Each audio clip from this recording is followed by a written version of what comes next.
knew that. I... Thank you for the reminder of that. I must have muted it last night when I was done and forgot to unmute when today hit.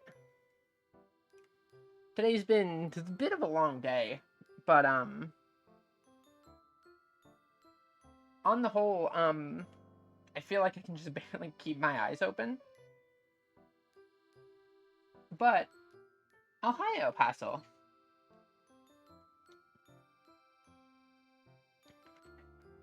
But, yeah, as you can see, I have owl arm now, which is kinda rad.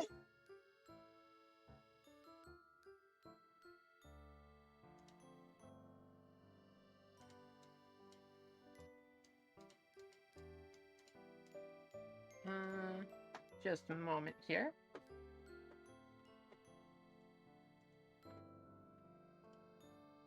I'm just quickly doing something.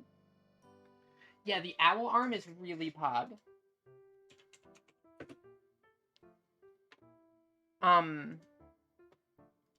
It was kind of neat to set up. So, I'll explain what it is in just a second here. And, where I got it and who... Because I didn't make the, tech behind this. I just made the art behind this. But, I'd really like to give a shout out to the person who did this, because this is probably one of the coolest things I've seen in a while.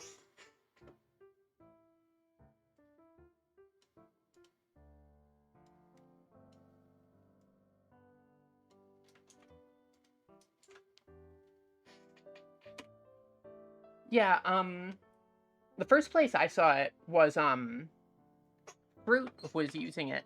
And as soon as I saw it, I was like, I need to look into this and see what this is, because this is so cool. Let me get a link to the page for it. Because, let's see. Here it is. I'll just pop that in here. That's the software behind this. And is real cool.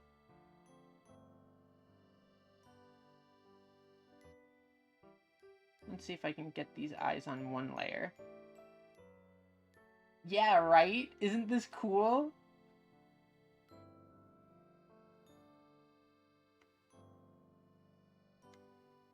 I put a link to the tech in chat just above. Though I'll probably post it a couple times throughout the night, because I feel like other people will be asking about this. Because I'd sure be asking about this. I think this is one of the coolest things I've seen in a long time.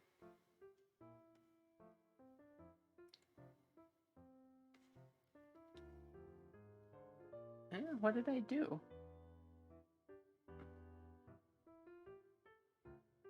Oh, I'm on the wrong pen. That's why. Where is it? Am I on the wrong pen? Totally on the wrong pen. That one? No. That one? No.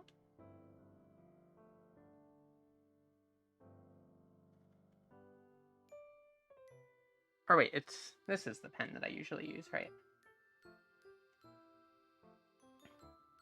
Yeah, you have a foam sword now, Passel. Use it responsibly. Or else.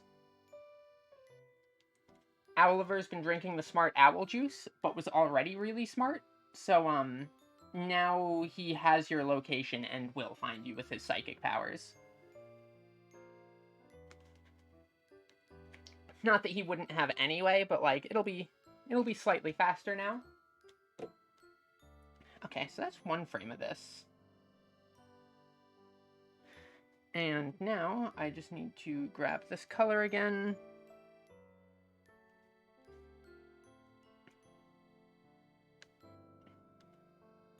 I don't know, I just think this is the coolest thing. I don't know what, like... I don't know what I like more about this. The hand tracking, like, down here below me, or the hand tracking up here. Because both are outrageously cool, and I can't handle it. Like, it's just absolutely absurd.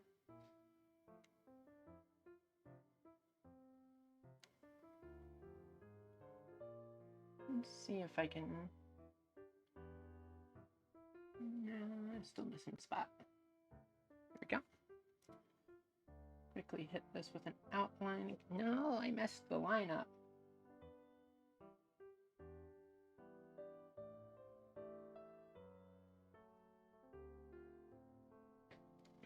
So this will look a little bit weird for a moment until I fill in the glasses. But you'll sort of see what I'm going for here with this. I just need to quickly fill these with color without having them go horribly wrong. I should have done this on 2 layers, but now hindsight is 20/20 on this one.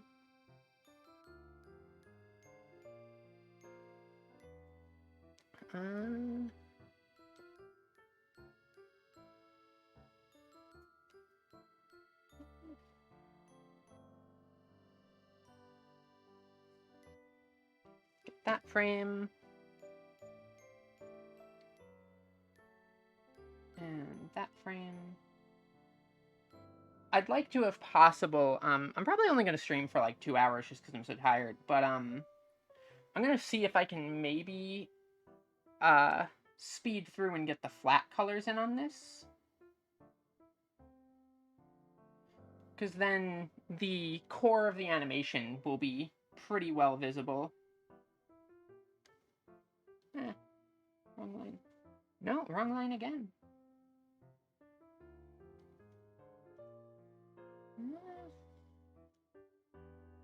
Fix that up.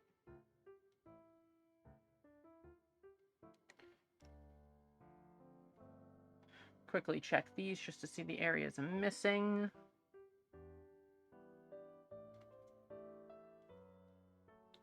So, how is everyone's night going?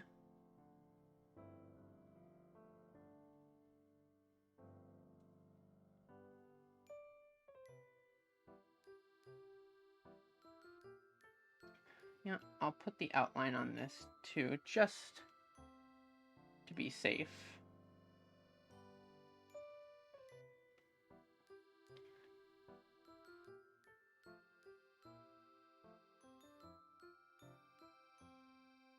I actually haven't had, because for me, it's 10 at night, because, you and I have a 12-hour difference, Passel. But, I have not eaten dinner yet, and I'm quite hungry. But today has just been a really long, very, very, very busy day.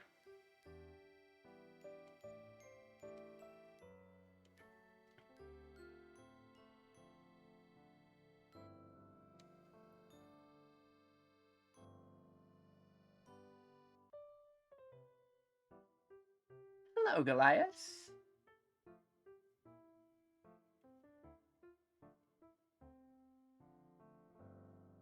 Let me get this and this.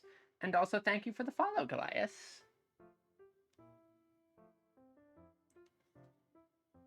Alright, these frames are duplicated. That's nice and saves a bunch of time. Okay. So, let me quickly fill this little gap here, because now I can see all the spots I missed because of the onion skin.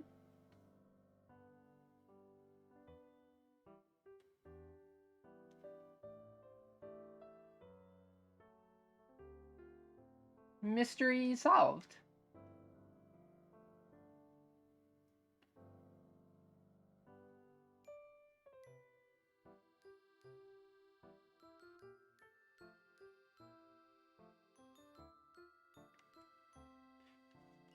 Alright, let me see the other frames here. That one looks okay. That one looks okay. That one's fine. That one's fine. That one needs a little bit of shoring up there. And there. And that one's the first one, so that one's fine.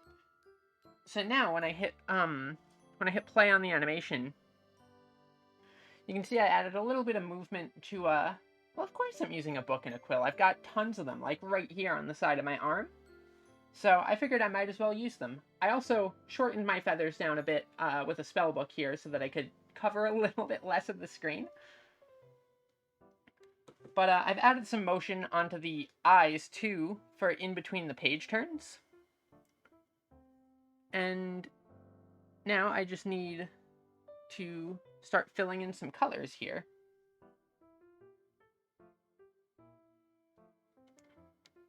So what frame is this? Nope, not that one. This one? Yeah, okay, it's this one. So I'll add a new animation folder. Yeah, I started this a couple days ago, and am just now getting onto the color with it. Add a new cell in here. And do I have this set to snap? I do not. Now I do. And I need this to be the reference folder, I think.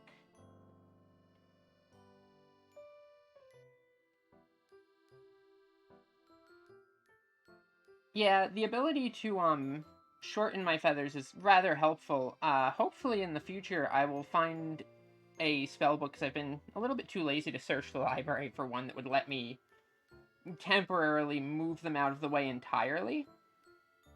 Because they do get remarkably in the way sometimes. Which is unfortunate, because they're very, very pretty.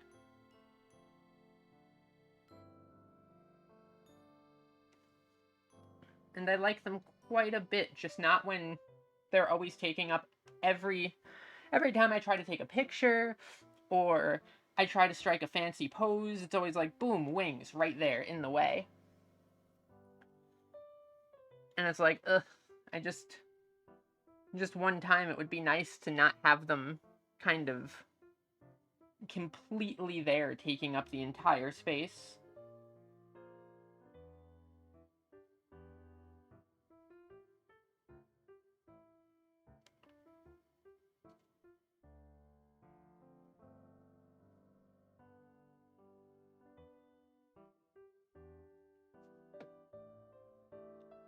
But yeah, the shading I don't know if I'll get to tonight. I can definitely get the flat colors in, I think. Because the body is just one animation frame, and the only wing that is animated is this side one here. So compared to some other animations that I've done and that I'm working on currently, this one should take significantly less time, because I'll only need to draw and shade the full body once.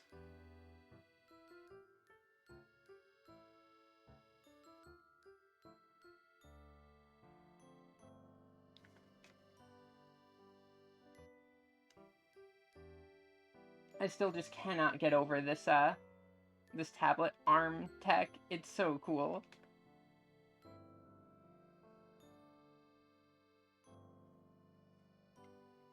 Does my hair go here?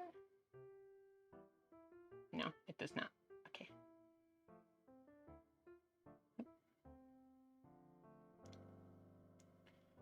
It was super easy and user-friendly to set up, too. Since it seems there's a couple more people here than there were last time, let me quickly get, or not last time, but a couple seconds ago, actually. Let me quickly grab the link again, so that I can provide the source of... Oh, thank you, Passel. One step ahead of me there. Yeah, so that's the text that I'm using to do this, and if anybody else is interested in using it, I would highly recommend going and picking it up. It is free, though you can donate, and honestly, with how cool this tech is, I would totally recommend doing so if you have the opportunity.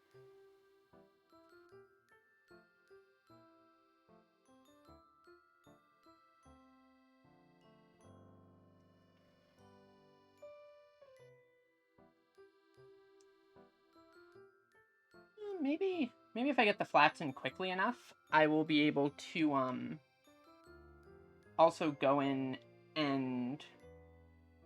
a little bit in the way there. There we go, there's that, there's that. If I get the flats in quickly enough, I may be able to go in and shade the body too. But no guarantees on that one yet.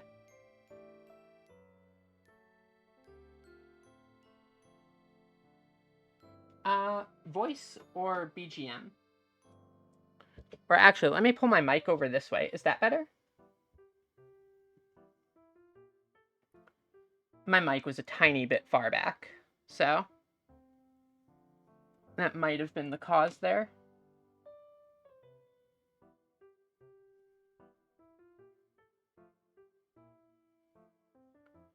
Oh, I forgot my eyebrows. My little caterpillars.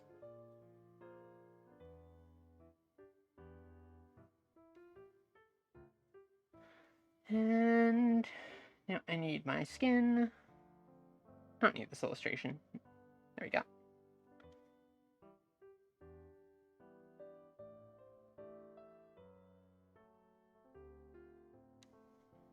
And lasso fill that. Lasso fill that once I close the area off for it.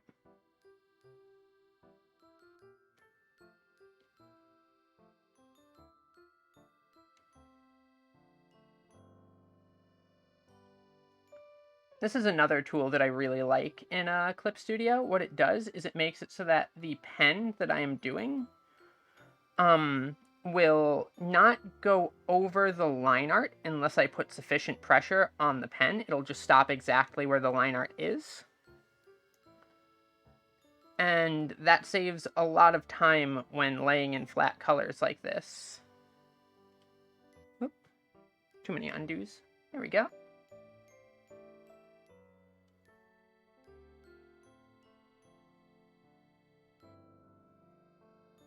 The other tool I have is this little lasso fill, where it looks at the reference layer, and then everything I select around that is enclosed by line art also gets filled, and it fills exactly halfway into the line so that there are no gaps in the color.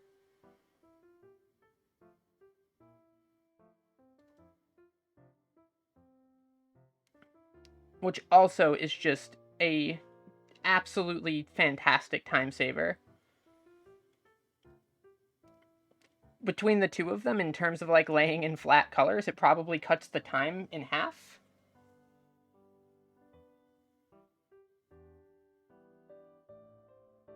Because like I don't even really need to be careful laying in my flat colors. I can just go right in full speed. Because like, take like the thigh here for example, I can just select around the whole thing. And it's just colored in, though I missed and selected a little bit of the finger there too.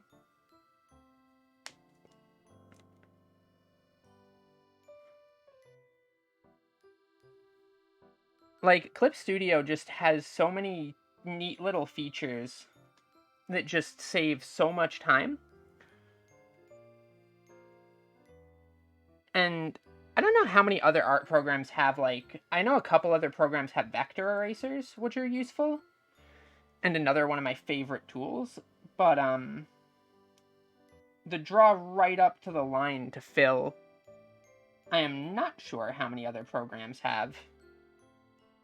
And I don't know of any that have this sort of, like, robust select to fill tool.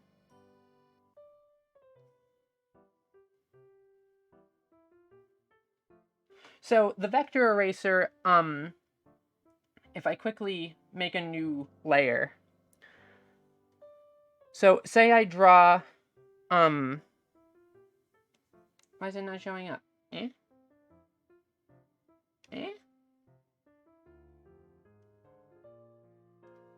Okay, there we go. No? Am I in eraser mode? I'm in eraser mode. I knew that. So, say I draw a shape, right? And I don't want all these lines here on the outside. I just want the lines on the inside of the circle. What the vector eraser does is right up to the intersection of the two vector lines.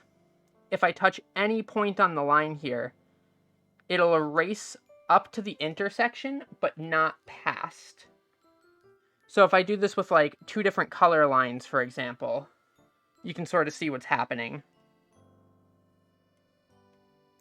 And that similarly will erase to exactly the halfway point into the line, though you can adjust that if you want.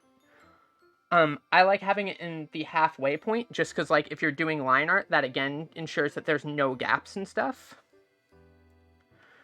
But, like, it's super good because it'll just erase the whole line as one big chunk. And it's just really, really cool. Like, I added 2 layers. I don't know where the other one's here and is unimportant, so I'll just get rid of it. Clip Studio also has another tool on that note that's really useful, which is the Select Object tool. Say I forget what layer something is on, like, I want to figure out what layer this line art is on, I can take the Select Object tool, tap it, and that will bring me directly to the layer that has whatever thing that I am tapping on, and automatically select that layer. So that's really, really easy for finding layers, and also has made a really bad habit in me where I usually don't name my layers properly because I'm confident I can just find them in 2 seconds if I need to. That's very orange. I forgot to switch colors back.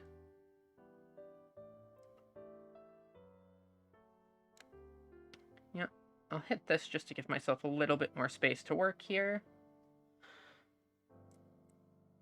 And then with that selection tool, I can just go zoom, and the whole leg's filled.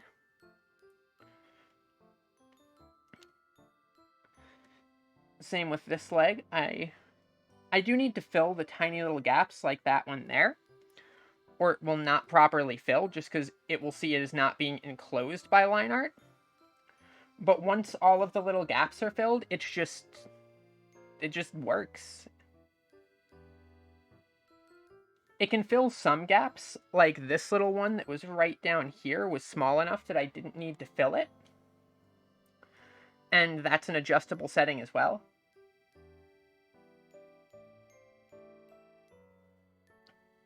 In general, it's just, I'd say between the vector eraser, this selection fill, and the, like, don't fill to, or don't fill past the line on the brushes, those 3 tools alone probably cut the time it takes for me to work on pieces, like, in half. And so all I'm doing with this, where I'm kind of putting the edge border on here, is just giving myself a little bit of a buffer for when I do the selection. Because I'm doing this on one layer, so like if I select here because there's already stuff here, it sees it as being filled in already. Like surrounded by something, and it'll fill the whole thing.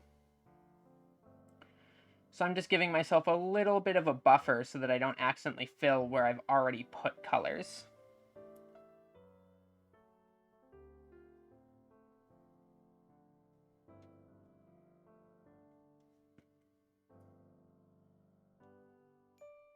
It's so cool. It's such a big time saver.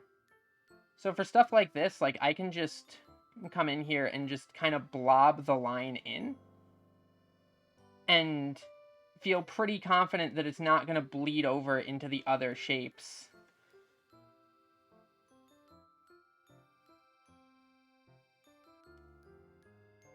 Though I did just mess up the selection there, but it still went. Okay.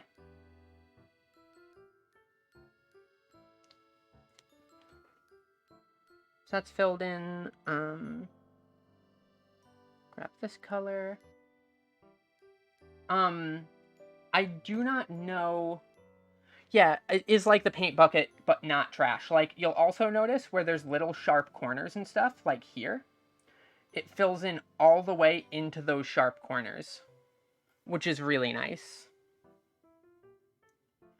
So, like, right here, for example, there's no gap, like, in the paint there. It fills halfway into the line.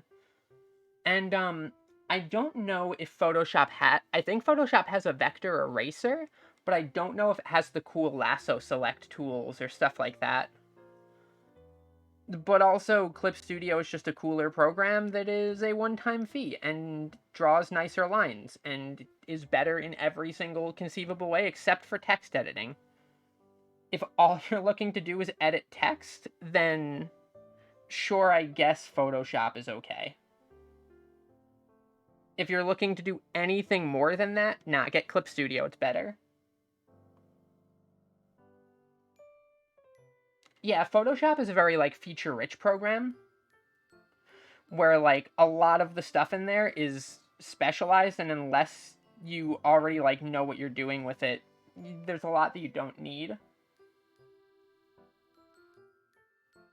Outside of, like, specific niche cases, in which case, like, yeah, Photoshop has a couple things that are nice. Um, Maybe sometime next week I'll do like a Clip Studio feature showcase because there's a lot on Clip Studio that I would just like to gush about.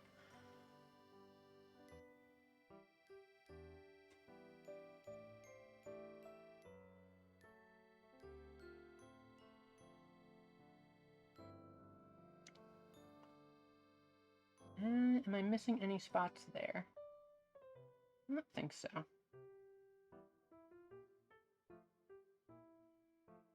Okay, so that is...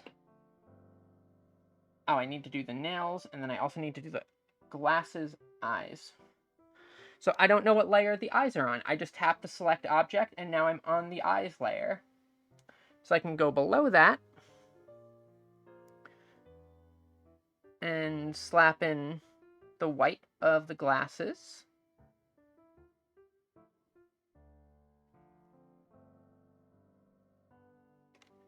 Yeah. So that's kind of what it is with like Photoshop to me is like there's a ton of features, but like unless you're going hugely multidisciplinary, like you're trying to do like full 3D modeling along with like animation, along with like digital painting, along with like rendering, just there's a lot of features. Photo editing too is another thing that Photoshop does.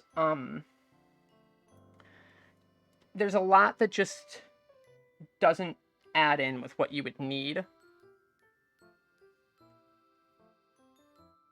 Oh, is the area scaling off on this? Area scaling, I want that to scale by plus 3 pixels. There we go. Now that'll fill more properly into the line.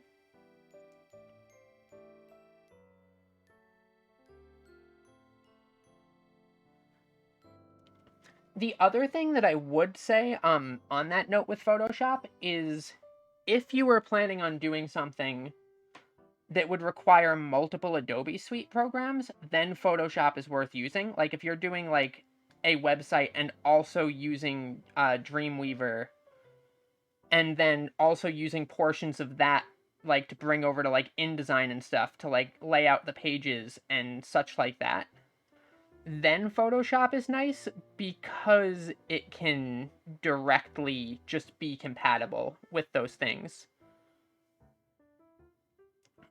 Clip Studio actually has features for team projects and more complex animations too.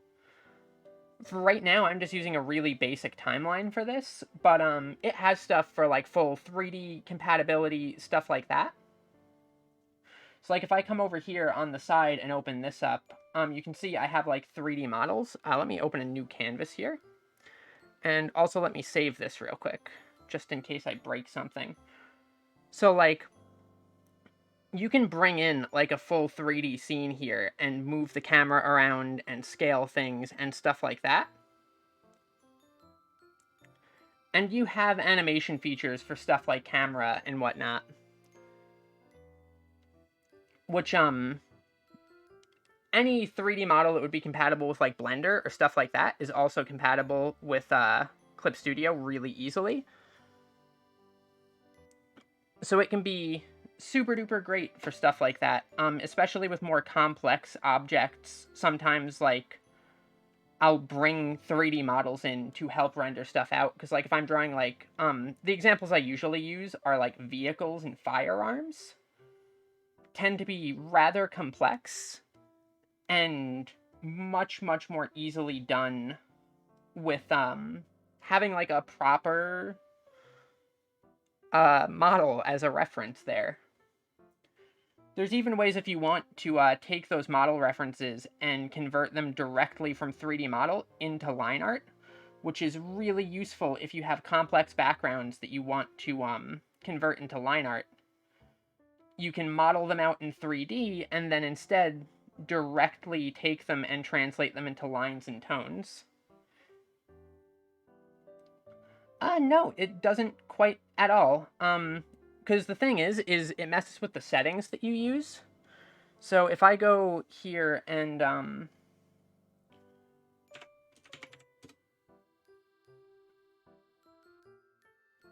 don't know if I've brought this in before and shown it in full resolution.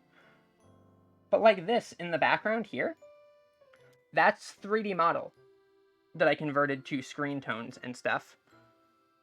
And then like down here, there's like hand-drawn background. The text is mostly hand-done except for this, which I did a little bit of manual manipulation on. Regular background.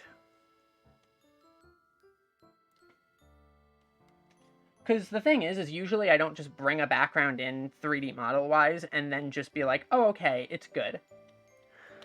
What I'll do is I'll bring it in and then I'll directly, like once I screen tone it, all the screen toning on that one was done completely manually. So I didn't put any screen tones in with like the natural 3D model. I just had it convert to lines and then, you know, manually screen toned it because I wanted it to fit with the scene.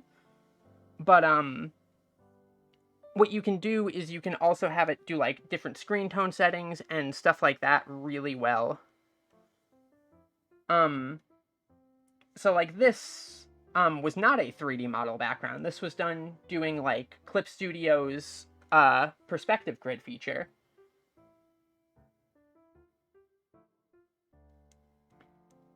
Which, doing all the little books, there's a lot of little details in here that are completely pointless and you would not see from any reasonable distance.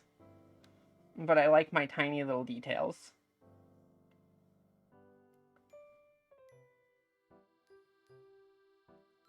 So I tend to do a mix of like 3D and hand drawing the backgrounds, and when you sort of mix the two techniques together a lot, it really starts to blend together into almost a technique style of its own.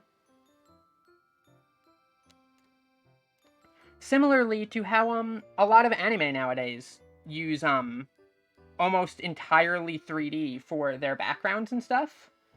And unless it's done really poorly, you usually won't notice.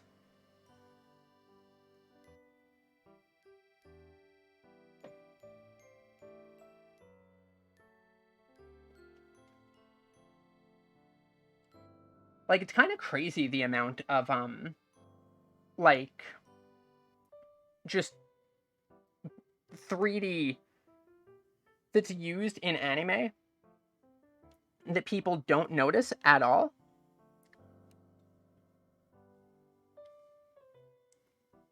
Because it's one of those things that it's like, if you're doing your job well, people don't realize that you've done anything at all. And, that's too bright. How's that? A little bit more like that, maybe? Yeah, there we go. It's one of those things that, like, if you're doing it super well, people don't really see it. And then it's like, yeah, it's like, it gives kind of like a bad rep to CGI.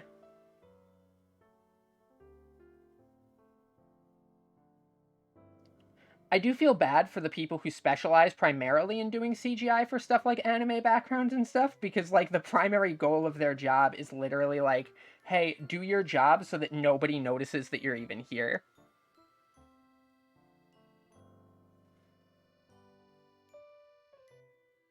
And this gotta just feel kind of unfortunate.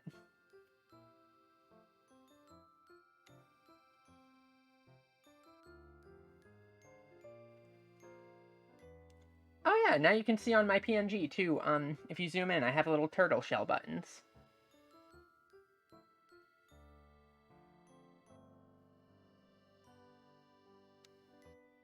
You don't usually get to see them at anything even remotely resembling like normal size. Alright, so I think that's the body. No, that's a reference to my favorite person in the entire world being turtle adjacent. And I would never throw her off a cliff.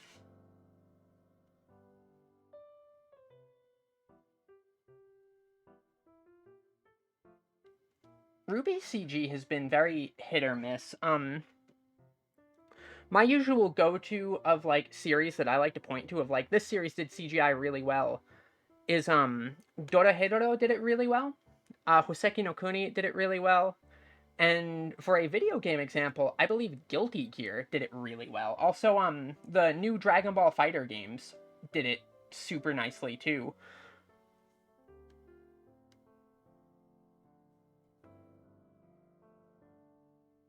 Okay, so now I need to make a new animation folder below here. And this is where the actual, like, longer process comes in. Because what I'll be doing is going through for each of the frames on the arm here. Reference layer. Yeah, the early JoJo intros also did a real great job with their CGI. Agreed.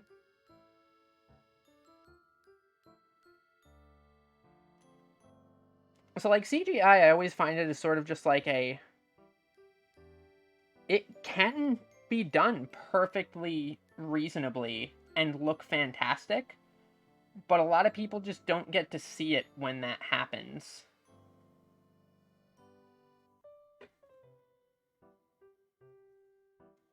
And it's a shame, because people do put a ton of work into, like, making, you know, those backgrounds and stuff look absolutely gorgeous, and then people are just like, yeah, all CGI in anime sucks, and it's like, but it's not true.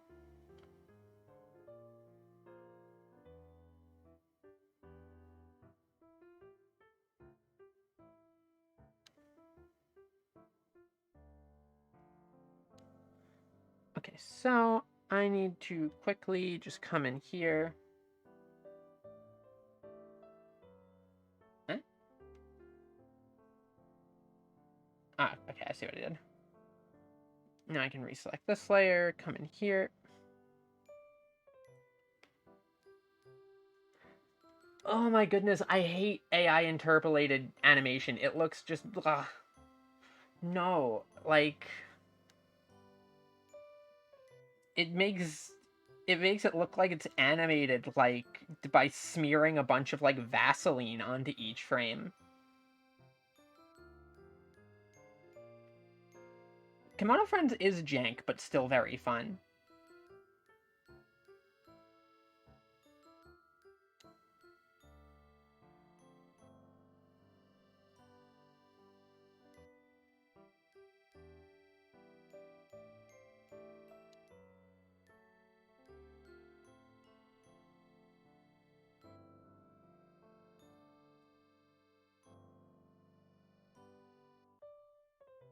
Mm-hmm. A good example of AI interpolation done really well. And I could gush about the animation techniques used in this movie all day, and I think I've done so on stream before. But Spider-Man Into the Spider-Verse used a whole bunch of extremely innovative animation techniques that like they really really pushed the bar with how they were doing things. And it was done to fantastic effect. It's possibly one of the best pieces of animation I have ever seen. Like, even movie aside, like, just from a pure technical standpoint, it's one of the best pieces of animation I've ever seen. Like, it's so well made.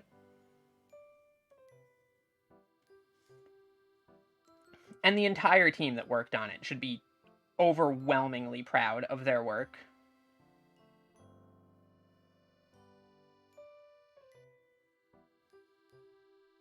something is breaking with this here, so let me quickly, let me quickly double check these frames now that I,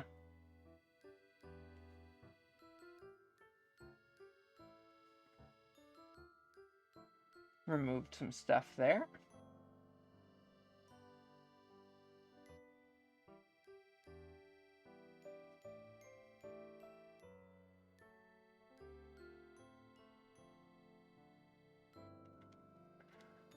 Kame, hi! And hello, Mino.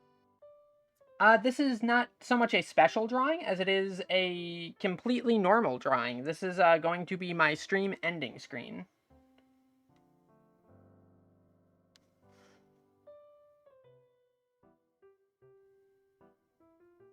Can I get that selected? Yes, I can. But yeah, Into the Spider-Verse was just such, like, a technically well-made movie. Like, it blows my mind, some of the stuff. Oh, this. Yeah, so what this is, Passel. Hit up with the link. This is a special piece of software that is freely available. That is not the link, Passel. You have one job.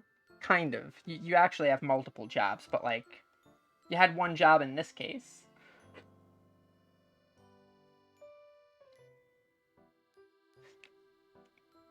Magnesium, I am always on a Spider-Verse tangent. It's just sometimes I'm, like, going on the tangent out loud, and sometimes I'm going on the tangent in my head. Yeah, this hand looks cool. I'm so hyped with how this tech works.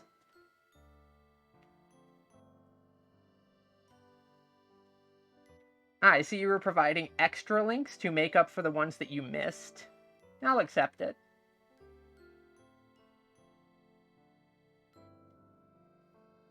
We don't ban Passel if he messes up, we feed him to Owliver. Which is honestly maybe worse.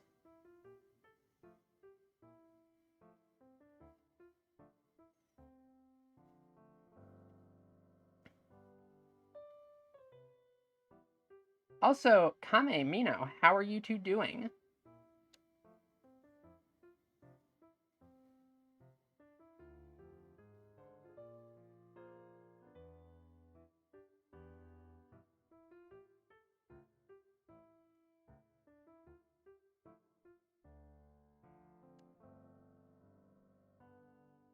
Ah, you got the 5G upgrade? Nice. How's the signal?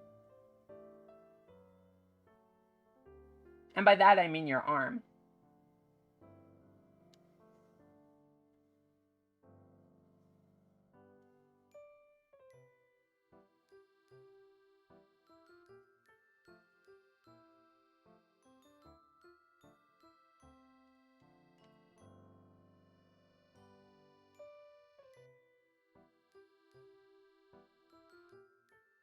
Alright, so this now should be ready for me to drag the first frame to the end.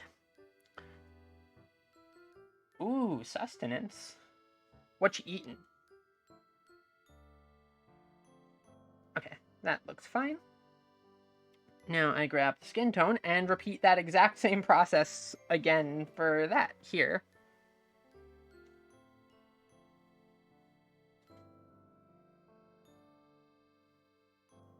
Ah, lasagna. I could go for lasagna. I haven't made that in ages. Though, given that I can't eat beef or pork due to food allergies, I always make mine with, either just pure veggie or, eggplant lasagna is really good too. But, turkey is what I usually use. It's fine. Birds eat other birds sometimes. This is just a fact.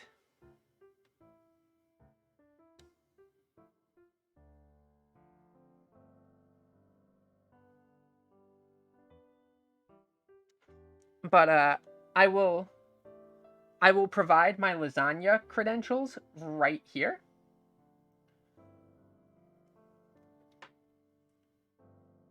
This was, I believe this was made by Sura, who is a lovely slime VTuber.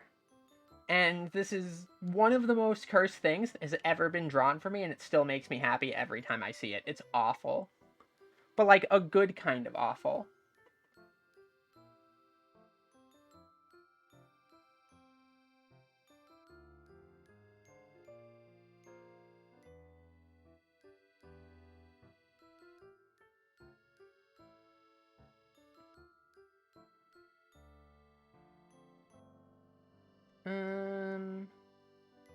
Yeah, I guess I'll fill these in, um, in there. Now, I'll save the wing for after I get the arm portion done, so I can just zoom the camera down there. So that was frame 1. Now we go to frame 2.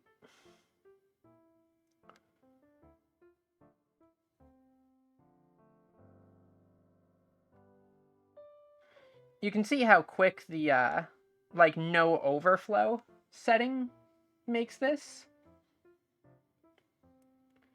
Compared to, like, if I had to actually even remotely aim where I was drawing.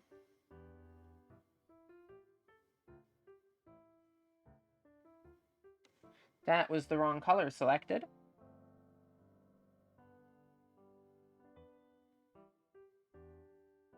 And this layer needs to be fixed. There we go.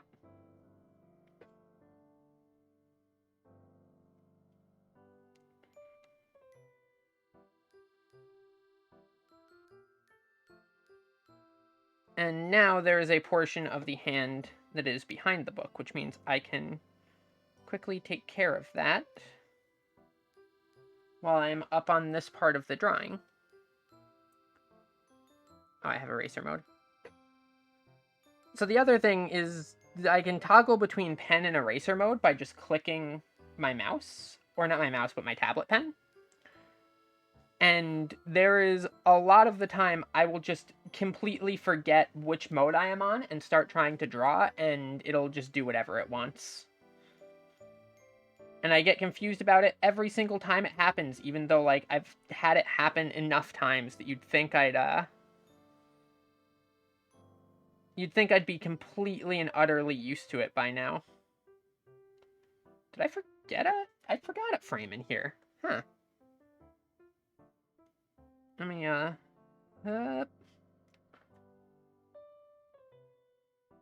there we go.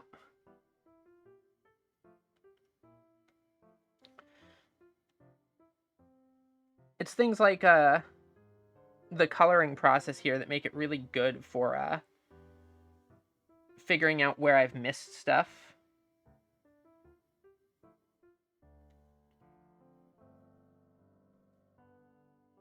That's still on the other layer, I think.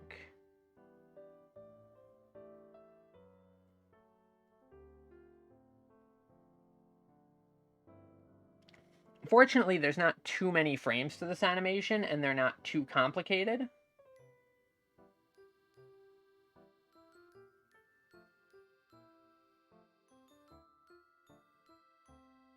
So it shouldn't take too long.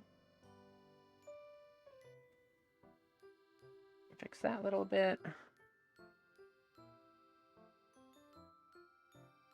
And clear that little bit of the, what's going on with this layer? There's, like, so much of this layer that I just forgot to draw here. There we go. All the weird colors that are flashing every once in a while, like that blue and that green, those are the onion skin settings that let me see what the previous and next frames would be. Which I could probably turn it off for the purposes of laying in the colors. It's more useful when you're laying out the animation to begin with. Just because you can see where the previous frame was and then adjust the animation based on that. But I'm just going to leave it on for now, I think.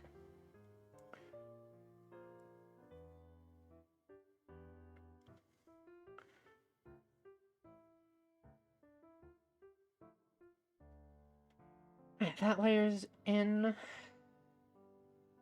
Next one. I think I'm going to go back to doing it how I was doing it initially, where I color in one layer at a time, because then I don't need to switch colors.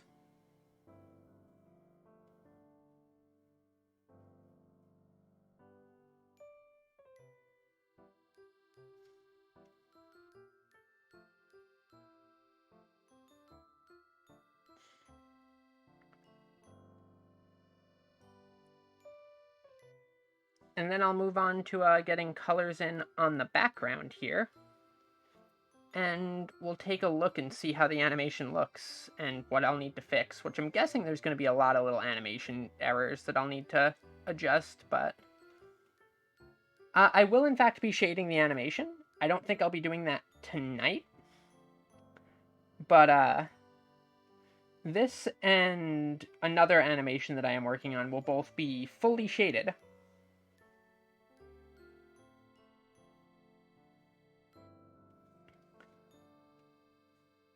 Okay, so now I can come in here and start hitting up the arm.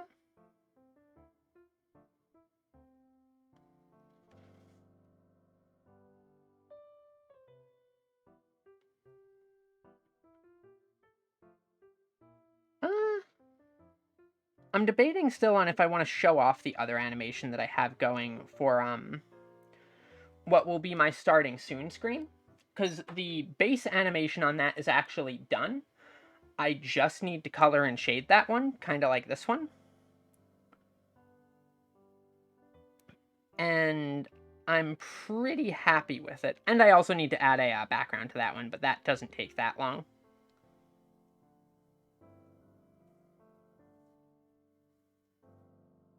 Given the nature of that sort of animation. You know what? I'll show it off. Let me quickly find it.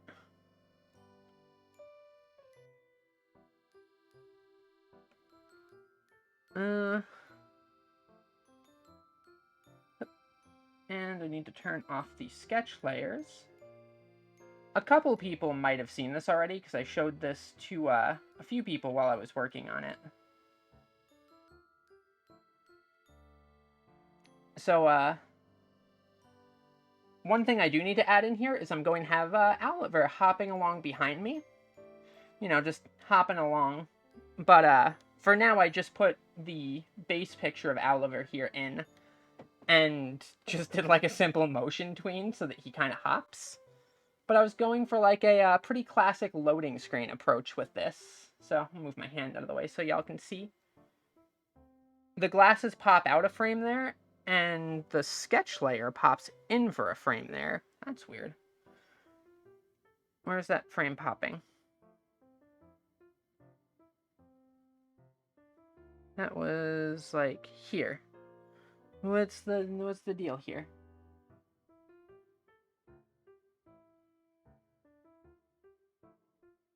Oh, I see. I was cleaning it up with another set of final line art. Okay. So there's like 2 frames I need to do on the final line art to fully clean it up. But, because there was a little bit that I wasn't quite satisfied with this section of the animation. So let me go into here and see where that frame that pops in is. That should have fixed it. Yeah, there we go. So it's just going to be a little loading screen walk, and Oliver will just go boop, whoop, whoop.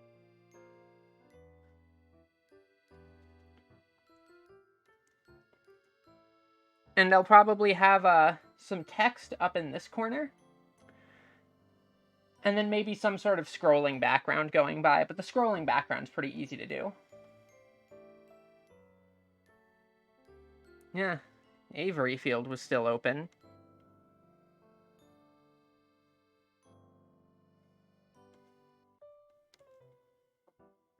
Okay, where was I? Kind of lost track of, There we go.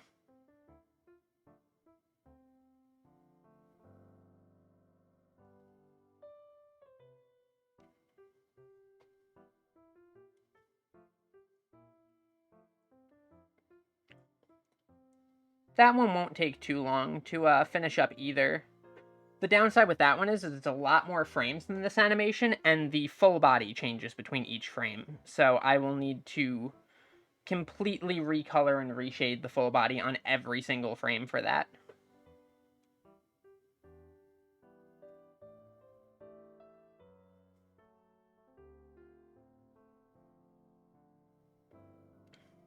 Which will be a little bit tedious, but I think will be worth the effort once it's finished.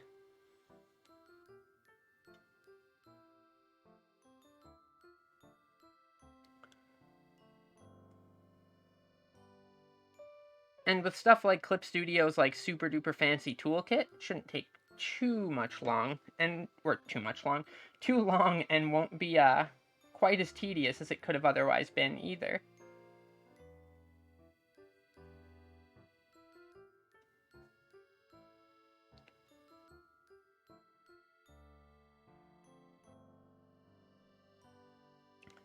I think I've got 1, 2, 3, 4, 5 more frames to color this section on. Then I do the feathers, and then I'll go back through and put the little finger pads and the nails in. And finally, the pages. And then we will be ready to move on to background. Again, I completely forgot a big section of this frame. What gives?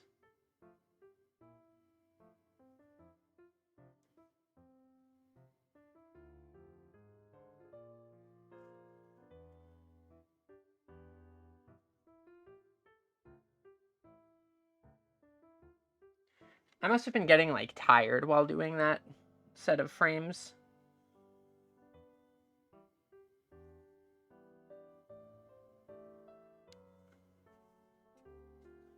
Okay, now I go back to these frames. Never mind, I go back over to this frame and erase this bit of the arm that got in the way.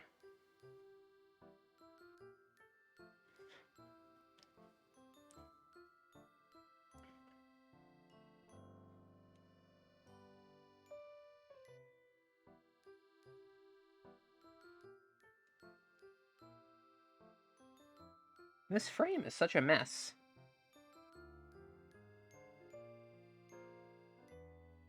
Is there anything else I need to fix before I go back to the other frame?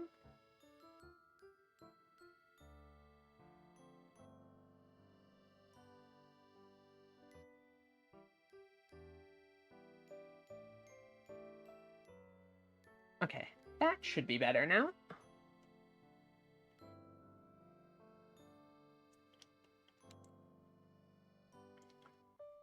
Hopefully none of the other frames are that scuffed up, and I can just speed through the rest of them.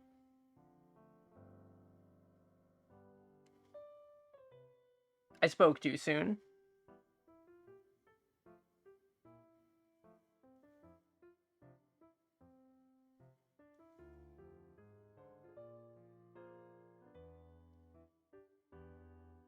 Oop, wrong pen type. Grab that.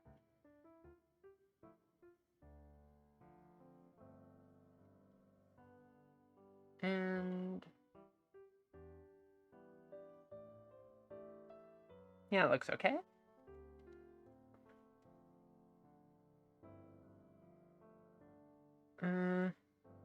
That's the correct pen type.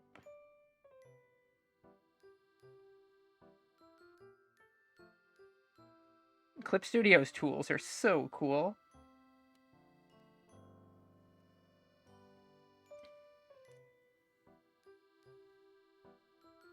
Need to get this part of the arm too.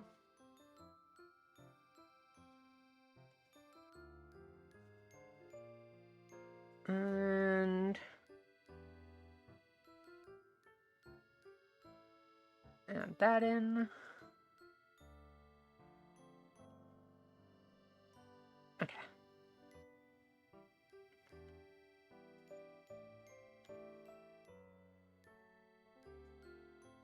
And go back here, select that. Next frame.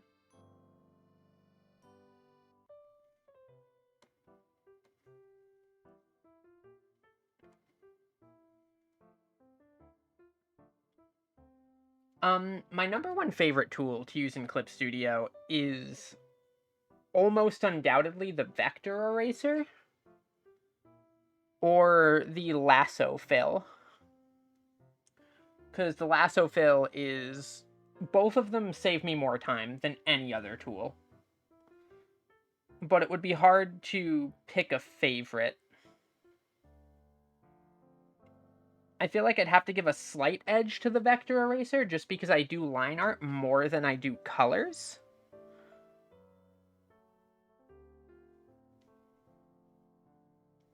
But they're really, really close to one another in terms of just making me absolutely go crazy with how cool they are.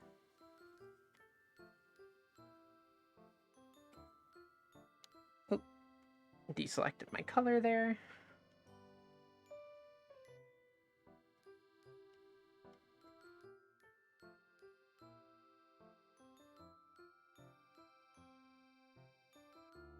I'm not too worried about having the colors where the nails are perfect, because I'll be filling that in immediately after this.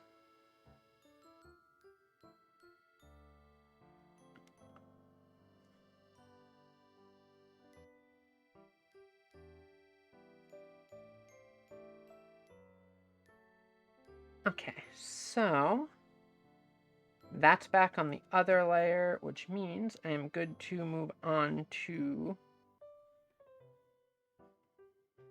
the feathers now.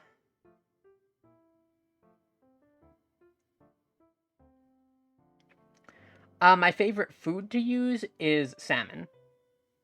Hands down, no contest there. Salmon is the best food, don't at me.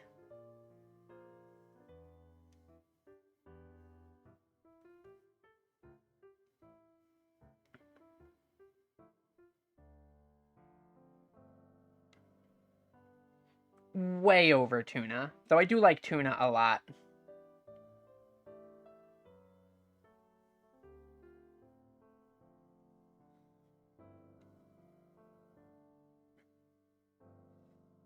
This was not a start of what food is best debate club. This was salmon is best food.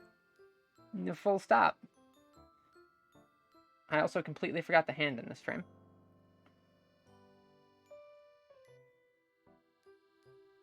Even mahi tuna.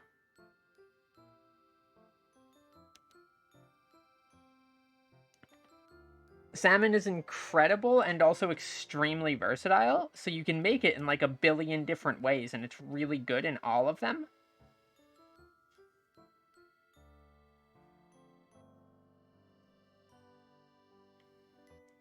And it's just the correct choice of best food.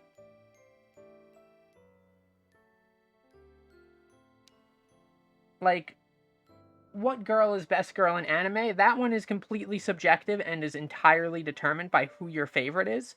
With food, there is a objective correct best choice, and it is salmon.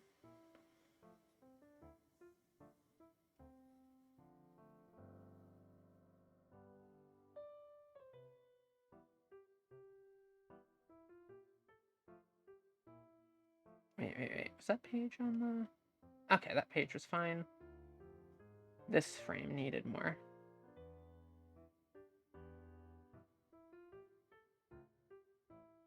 I mean, if it's made really poorly, but that's the same for basically anything.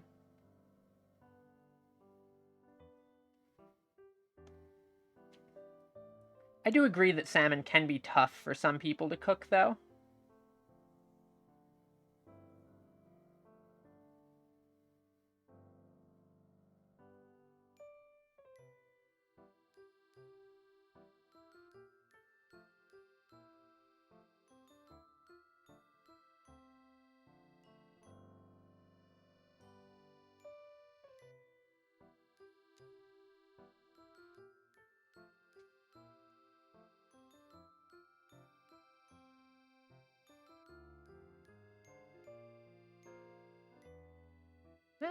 Went completely out of the lines there. I kind of bomped around it. Oh, see, I'm huge on seafood. I mentioned this just before in stream, but I'm actually unable to eat red meat or pork or duck for that matter too because of a food allergy. So that limits my choices on meats a little bit.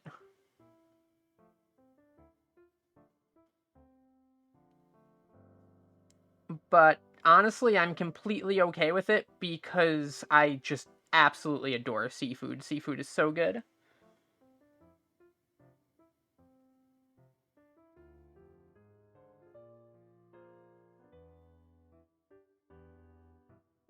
I could probably live off of nothing but seafood, and there have been extended periods where I pretty much have.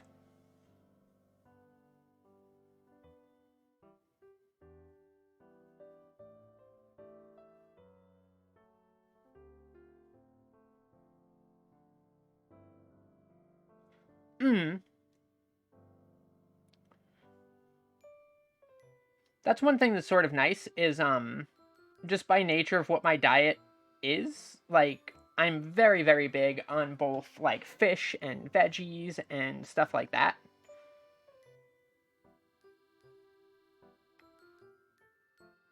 Not that I'm not a fan of junk food and energy drinks and stuff like that cuz I probably drink a few too many energy drinks, but if I didn't drink a bajillion energy drinks, I'd have no energy. Because I can't start sleeping like that. Sleep?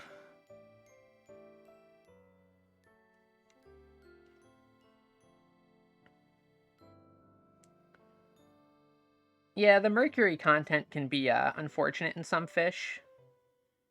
It's usually not too big of a deal, but at least in the quantities that I eat. But it could be dangerous in way larger quantities.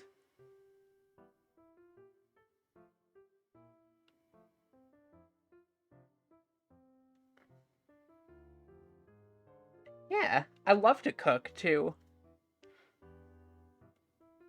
Like I cook all the time. Um, do I still have one more frame left of the claws? Nope, that's on the top frame, so that means I can fill these in and then get those last two frames in.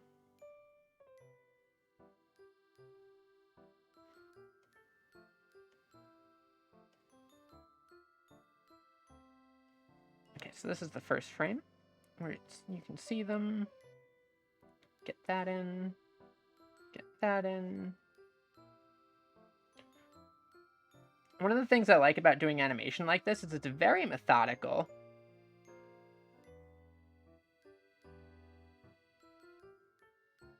I love food and I love cooking. To me, cooking almost just feels like another like subset of art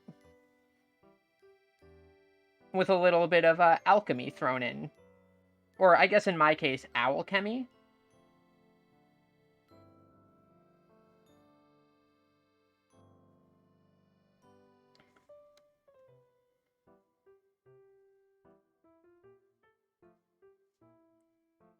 And unlike most art, you get to eat it afterwards. Though I guess you could eat like this art afterwards, but it would be maybe a little inconvenient to do so.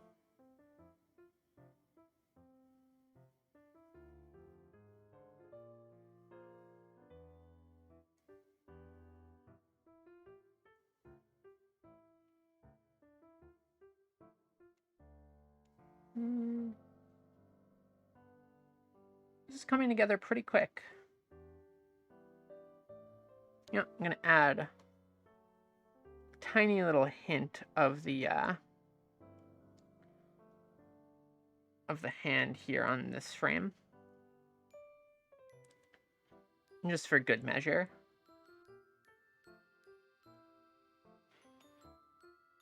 Those are back on top. So now what I do is I come in here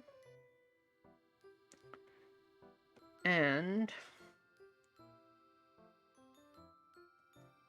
grab this color.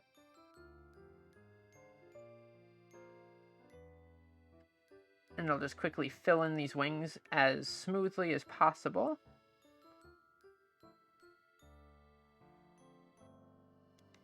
The reason I was sort of messy with the line art on these before for the wings is that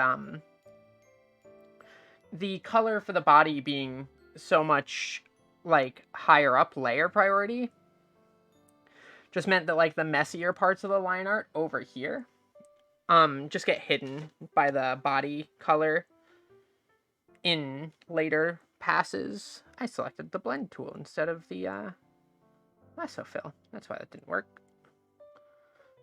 One layer. Well, did I entirely forget a wing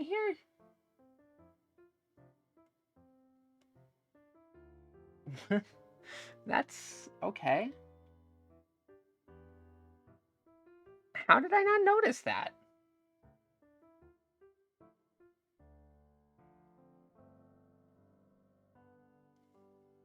Oh, nothing for it but to add it in real quick.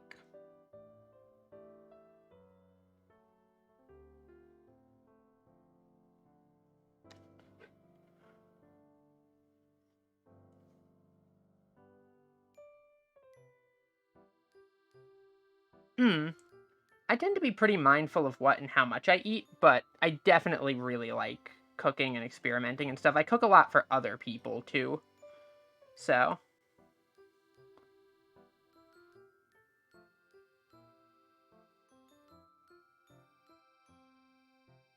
Now I should be able to just lasso fill this.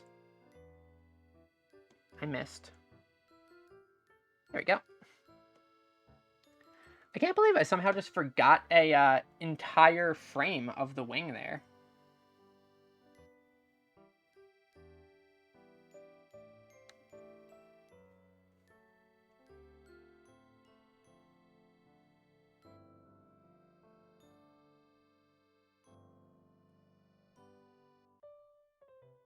Oh. Are you worried that, like, they won't like it, or just...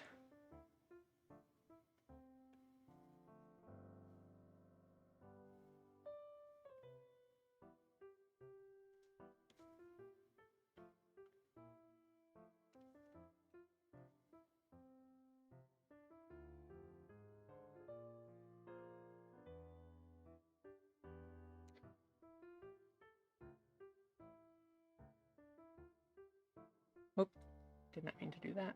There we go.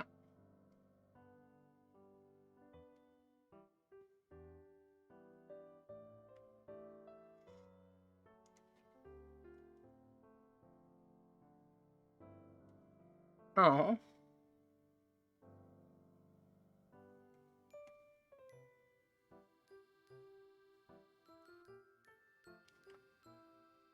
Nah, I understand cooking can be like a struggle for a lot of people. It's a skill like any other that you kind of need to build and hone and stuff, so I don't really see shame in like people not being able to do it. But I do always find it like a really fun skill to pick up.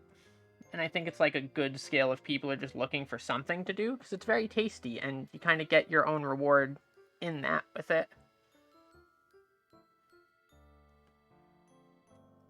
Plus, then you also get the benefit of knowing like exactly how your food was prepared and stuff like that.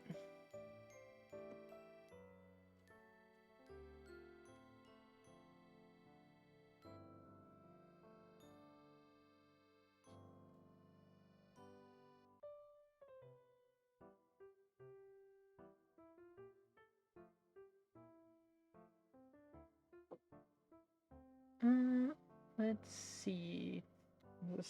No, next layer is the last layer.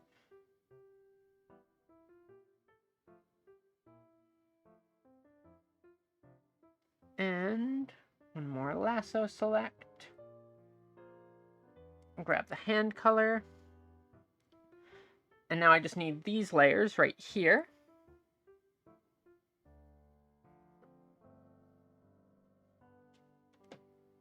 That can be tough. Because I think one of the biggest motivators in learning, like, cooking and stuff is just, you know, liking the food that you eat. Or rather, more specifically, you know, being able to make food that you like. What did I do? Why did that all turn blue? That was not the layer that I wanted selected. That is. Okay. New folder.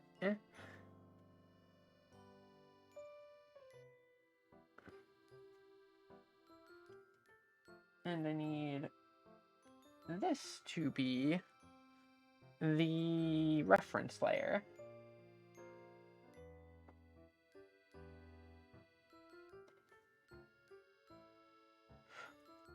Oh, edamame so tasty. That's another one of my favorites.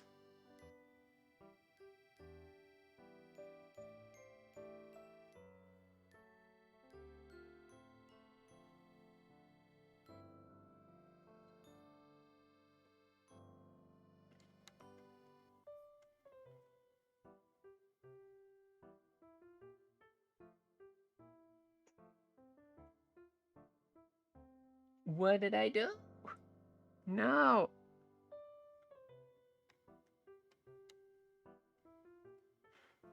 Okay, I think I fixed it. Maybe.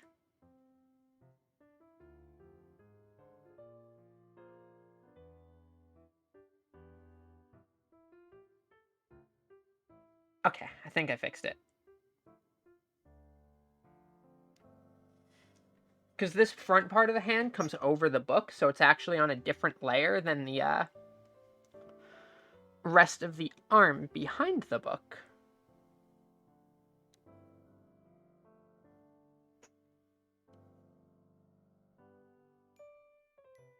Select layer 3.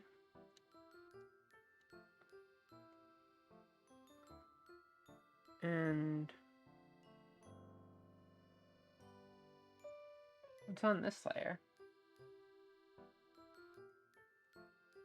Is that layer just unused? Oh, right, that's just the blank layer, so that it's hidden the entire rest of the time. Okay. Eat almost every other day, but it's a wrap with faux chicken, broccoli, spinach, edamame, chestnut mushroom. That sounds incredibly tasty.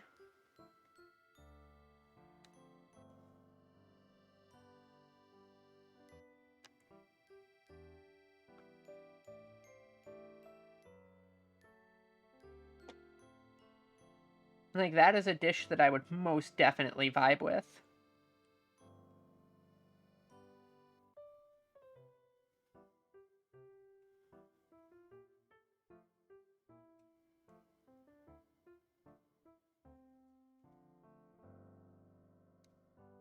Okay, so...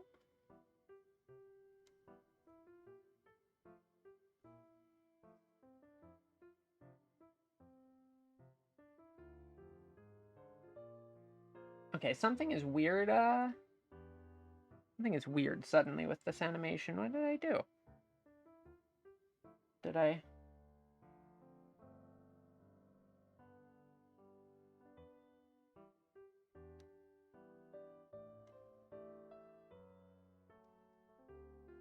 Oh, I see what I did. Okay, I know.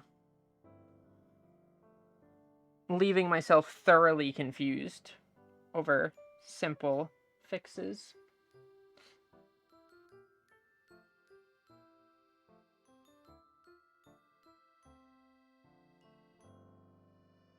And I need the color for the little finger pad. Hinted it there, and hinted it there. And this is folder 9.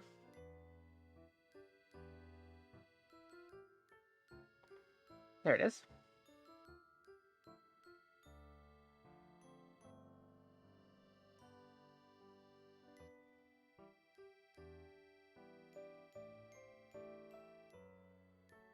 And I add in a new animation cell here.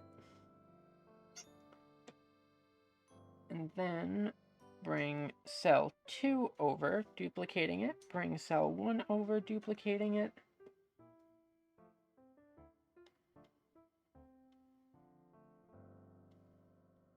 And why is this all out of sync now? What is going on? What did I... Did these swap? Is that what this is? Technical difficulties here.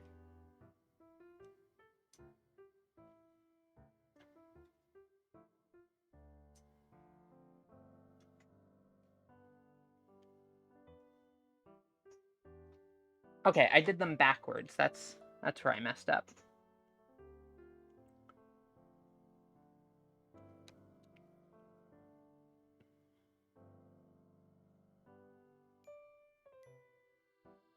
And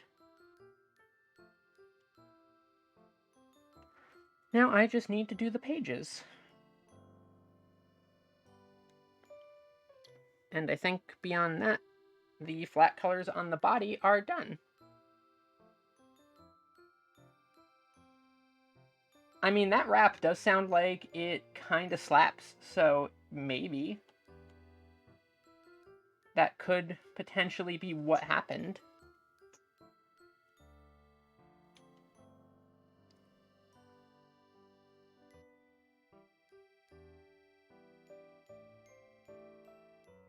And get that.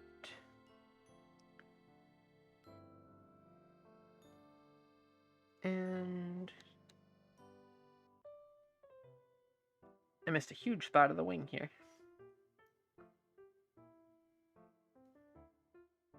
No, no, no, no, no. There we go.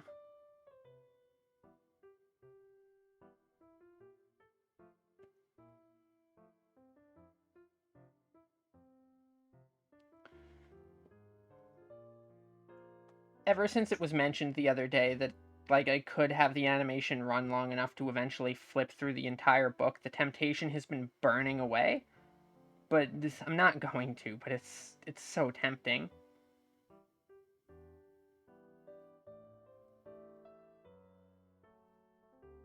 Because I don't think I'd ever let the animation go that long, because this is just the ending screen.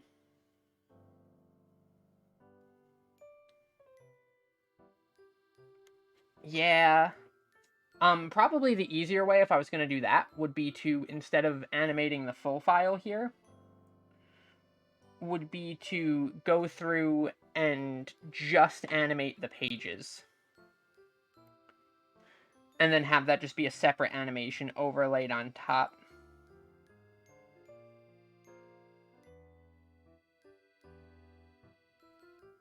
Because then that would be a much smaller image with way fewer colors.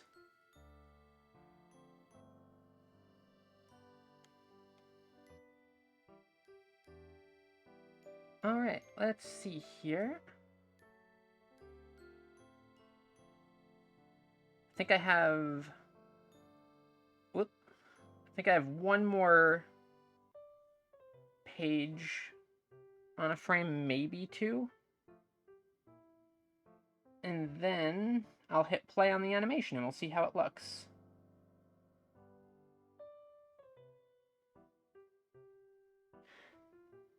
Yep, okay. So, time to play a rousing game of where did Avery forget to put line art?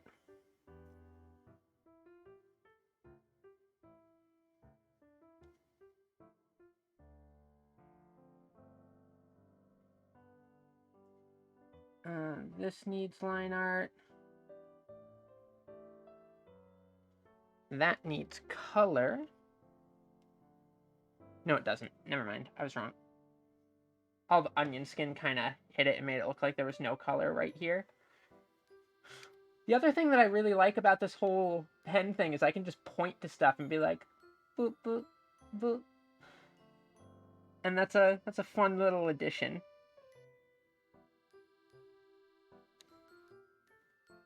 Okay, so now I need to reselect those layers.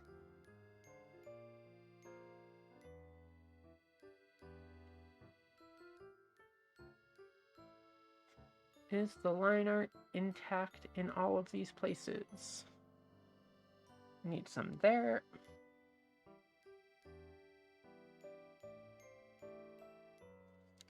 Need some there. Need some there. That one looks fine. That one needed it.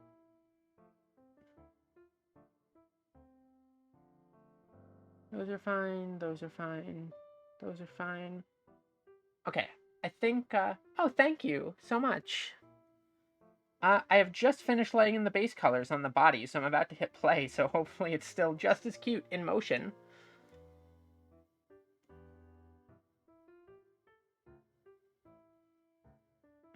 Oh, I forgot a spot of white behind the eyes. However, I think that looks pretty good in motion. That is not the right color. Alright, let's try that again. Play. Yeah!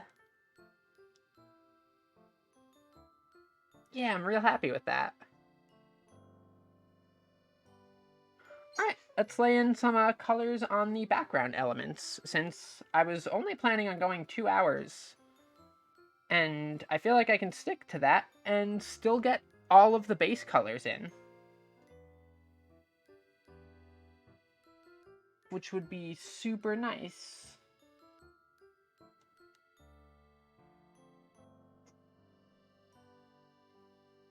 Is the... Yes, okay.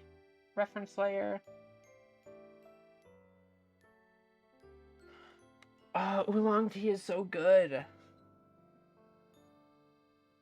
Oolong is definitely up there for my favorite types of tea. I love oolong.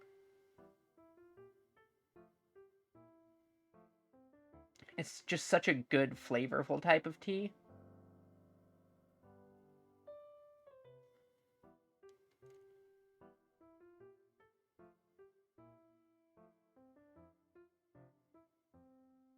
Does my collar darken it all on here? No, okay.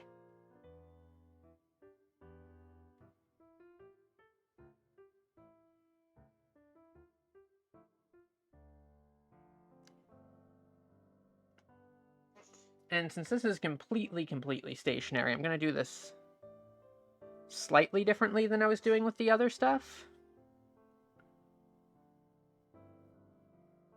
And that should let me fill that. I was in eraser mode. That should let me fill that. Yep. And do the same technique right here on this side.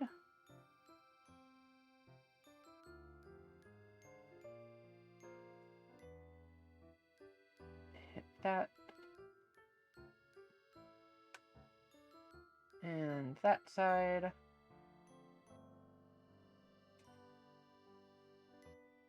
I mostly need to make sure that it fills on the side of the body here. Because I don't know if the line art is fully connected under there or not. So I just sort of draw a vague shape around the edge and then hit it. Because otherwise, like, there's no... It's not fully enclosed, so the select fill tool doesn't get it.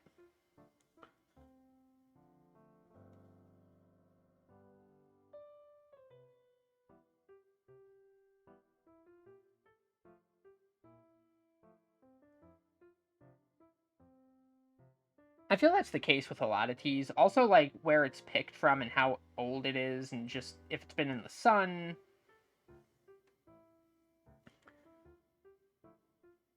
I'm not super duper duper picky about tea, but I definitely love some good tea when I can get my hands on it. Hands on it.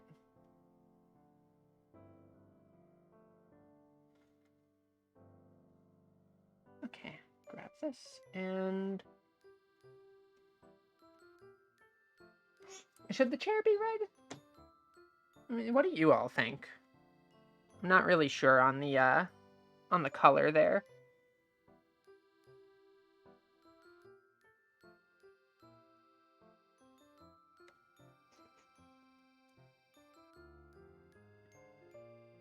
It's on its own layer, too, so, like, it's easily changeable.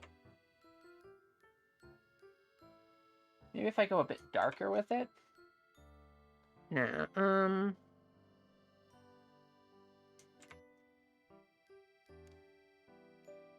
that could be an okay contrast. Okay, too bright. A little bit more blue.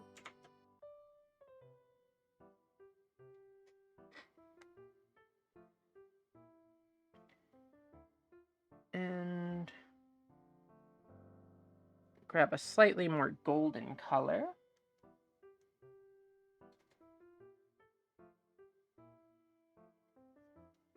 And hit up the legs here.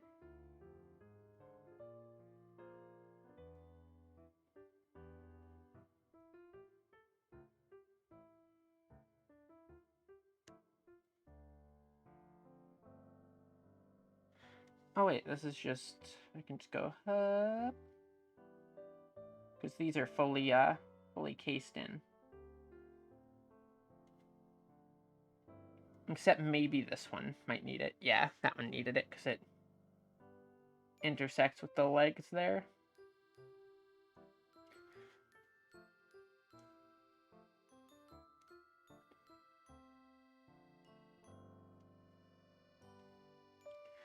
Now, areas that this is really useful for is like this.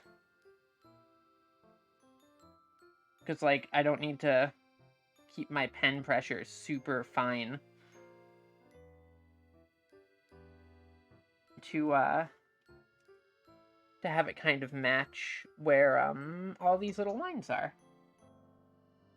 That's another really good use for the vector eraser too, is like lines like this. You can draw them all the way through the object so that they're like consistent on both sides. And then just erase the excess.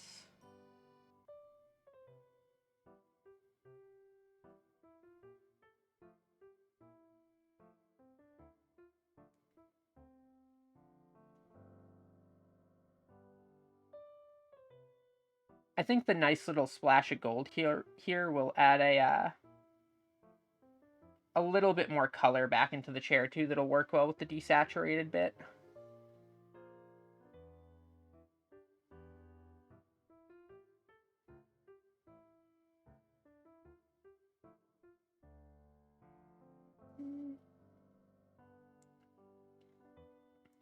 Bits like that where the line art breaks, I do need to be careful about my pen pressure. Because since it's only holding to within the line, like if I push fully here, you'll see when I hit there. Oh, does it? Is it the, did I forget the nails on it?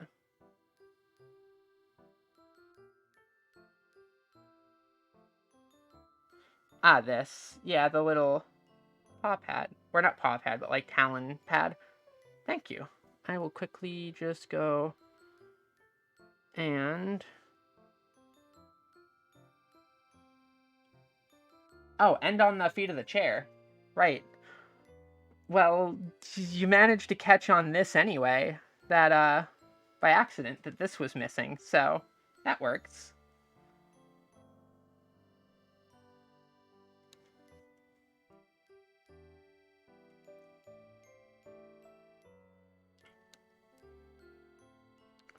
Convenient, 2 error for 1 deal.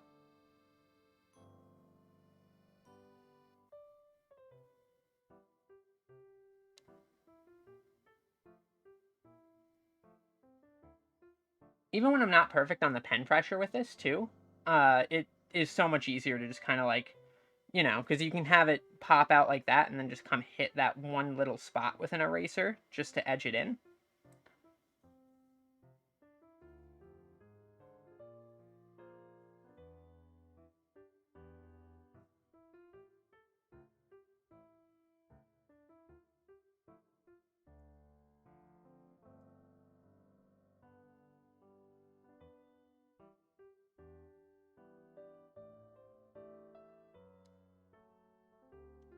You select that layer.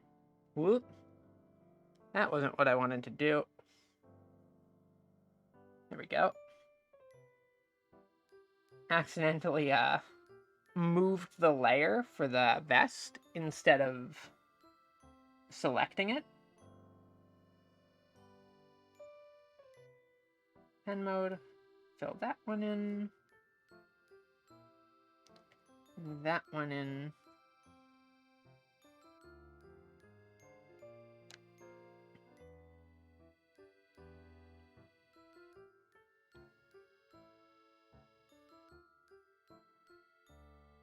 this trim here.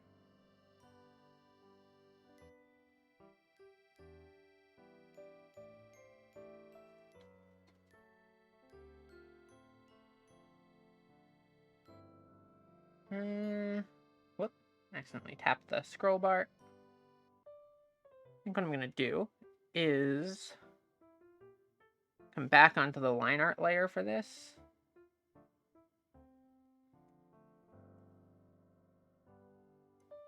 And just quickly clean this up a tiny bit here. And then add the other piece of trim that was missing there.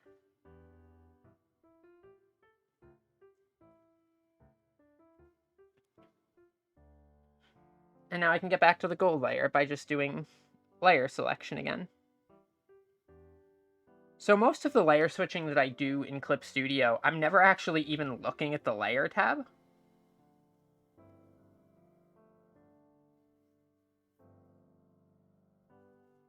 That might be a tiny bit hard to get like this. I'll use a non-autofill pen and just keep it very small. There we go. And back to a layer fill pen.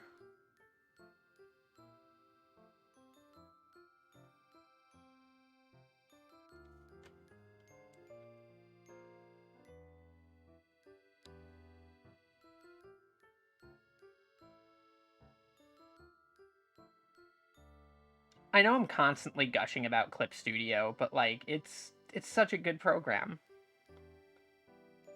And once again, for the usual Clip Studio, if you're out there and you want to sponsor somebody, there's an owl right here. This one right here, sponsor.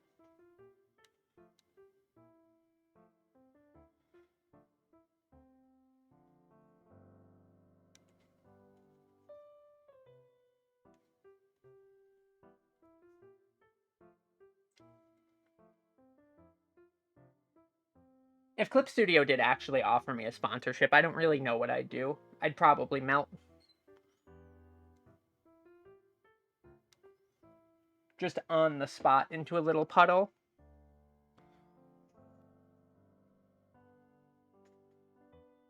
Select that layer.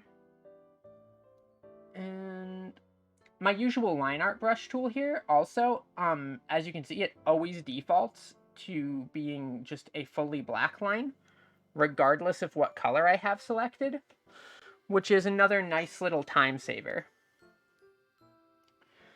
Because I don't need to think about, like, changing out what color I have selected. I can just go right in, select the line art layer, quickly adjust the lines as needed, and then swap back.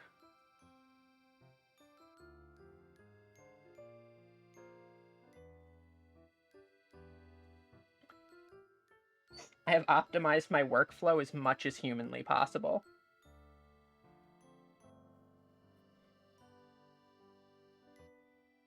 Let's try like a slightly more coppery color. Yeah, I like that. And then I will grab the color that I use for my little gem and bring that in here.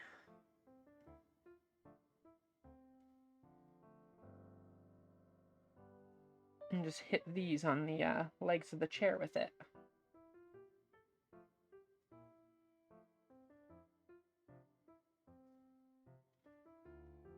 And also this while I'm at it, because I will need to come back and hit these.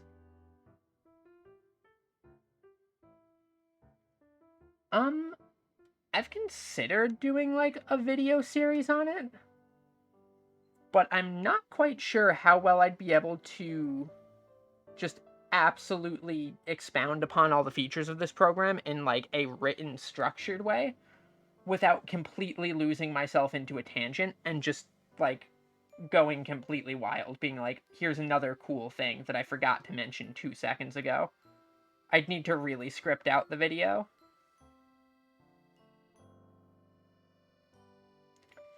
I tend to do best with like TED Talk format where I just ramble completely aimlessly.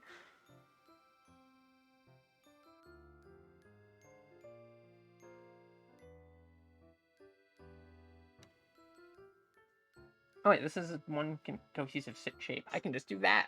Yeah. And for the table, I want to go fancy. So I'm just going to go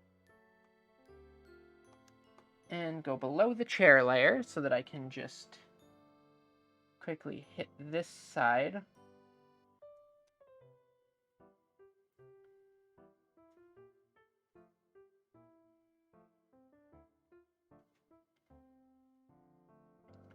Oh. It's a little bit of the, I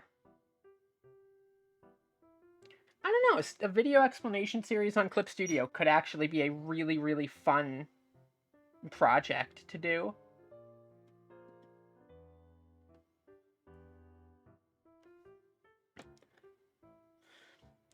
Because I was kind of just planning on doing like a stream and just basically going in on like the features. But a more structured one could work pretty nice.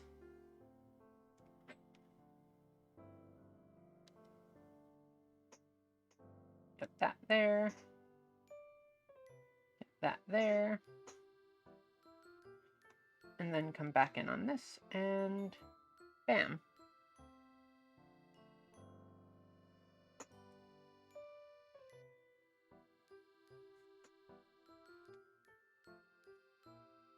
And then back above the table, I think I'll do this color for the, yeah, regardless of if I did a, like, long-form ramble or stuff like that, I'd probably at least timestamp.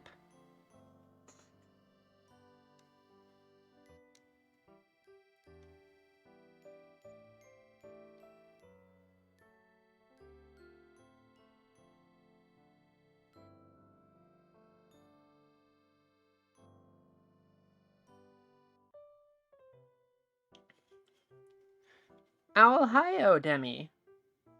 Or, I suppose since it's not Ohio, good eveninging.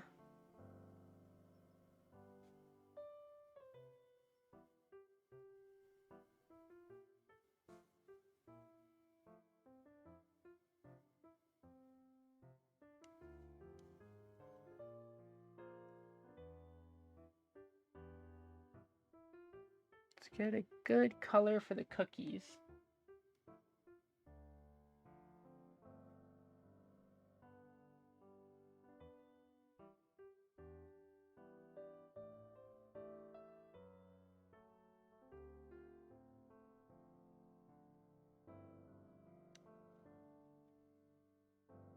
And I think the teacup could use a tiny bit of trim on the bottom too, maybe? And the handle.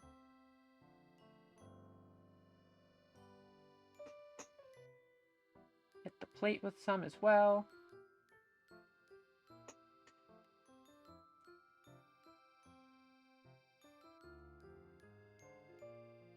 I think Clip Studio does offer some sort of like indie sponsorship thing, which I should look into. I definitely rant on the program enough to like, because it's one of those things that like you always hear it when like people are like, oh yeah, I wouldn't be sponsored by a product if I didn't use it myself and enjoy it. It's like I absolutely adore this program and use it for everything.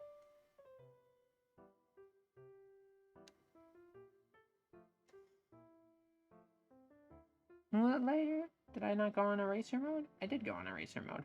What gives? Is that table filled in there? No?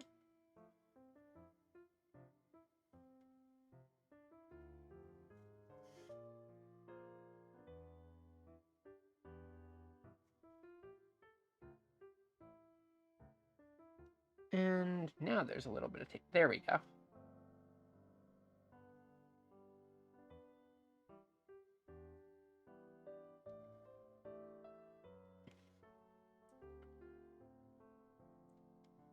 I mostly just want a Clip Studio sponsorship, just because I joke about it all the time and I think it would be funny, but also just because, like, I love the program and do just want to be able to gush about it in an official capacity.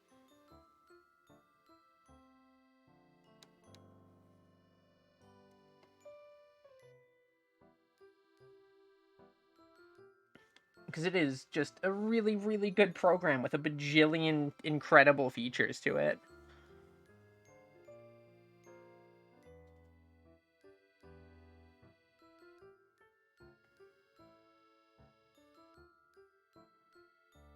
And I also wanted to ask, like, Clip Studio if maybe I could invite the vector eraser to my wedding.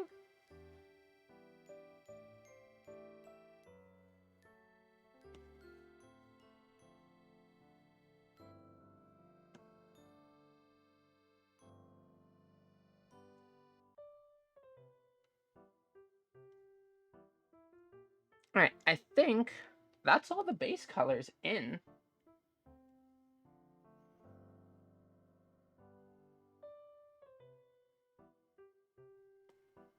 It's not too bad. I'll probably adjust for the reading motion on the eyes to make it a little bit more snappy.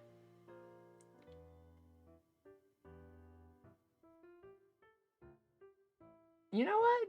Sure. I'll pop Clip Studio a VOD of this stream and see. Because if they want, I will be more than happy to just gush about their product all day long.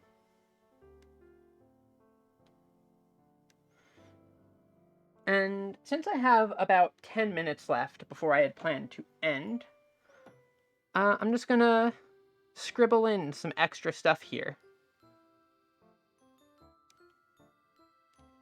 And sort of see, because I think one thing that I do want to add here is I want to have Oliver sitting here being read to.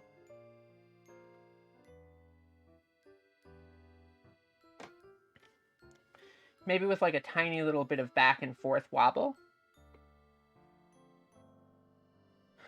Oh man, if XP... that would be another real good sponsorship. I love XP Pen stuff. Don't get me started rambling on XP Pen stuff. Their tablets are really nice. Like, that's the tablet that I use currently is a XP Pen Artist 22R. It's pretty new. I just got it. And I enjoy it quite a lot. It's responsive and just it's nice. Fancy. Oliver, how do your little owl horns look? And then after Clip Studio and XP Pen, the world.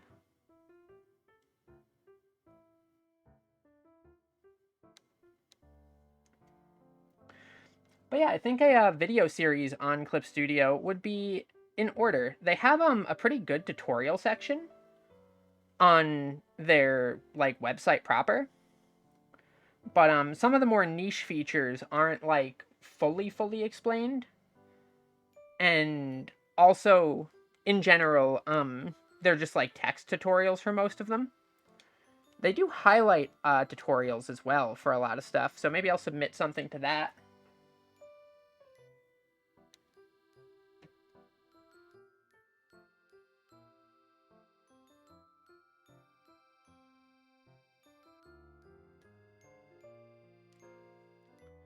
Most of the features that I'm using here are really easy to set up and almost work like this by default. You just need to know where they are in the program, which is kind of rad.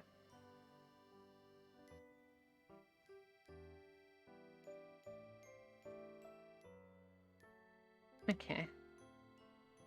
There's my little buddy.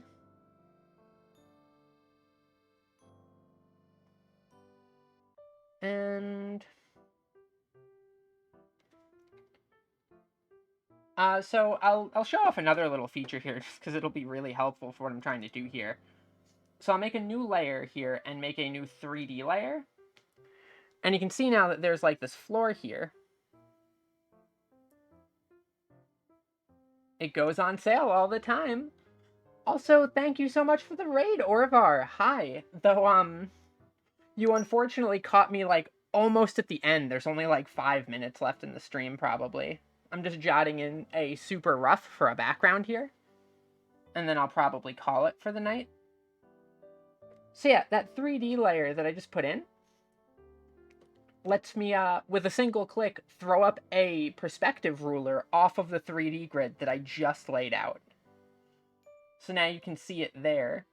And if I make a new layer here and just bring this ruler onto it.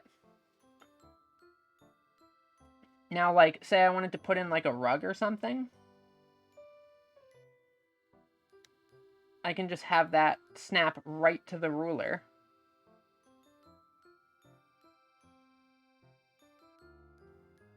VTube Studio scares you? And what are you struggling with it?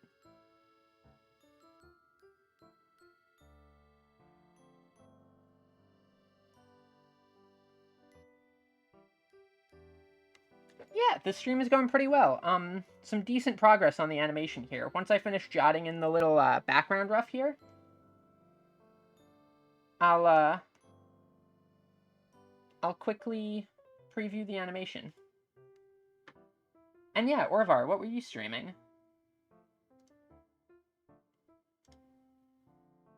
New layer, 3D layer.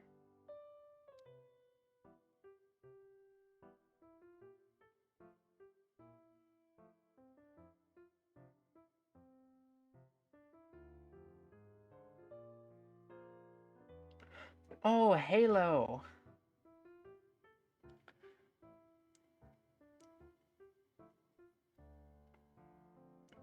The mythology chat sounds fun, too.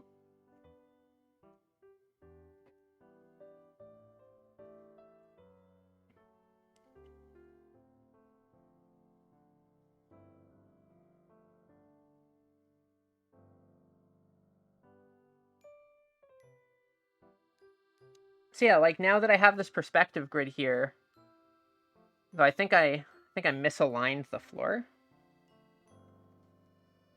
I totally misaligned the floor. Darn it.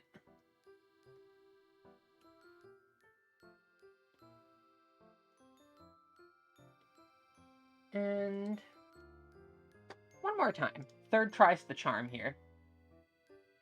I'm a bit sleepy, so my 3D management skills are not the best right now.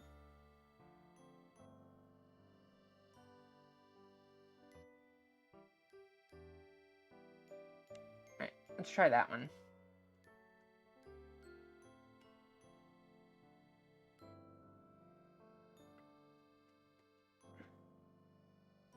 This is looking mighty misaligned to me.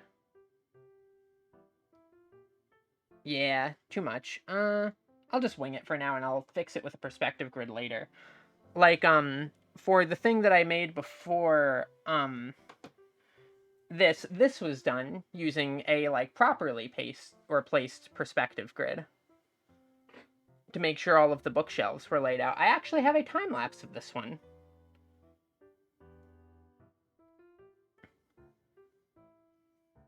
Which I will put that in the Discord just after I get this jotted in.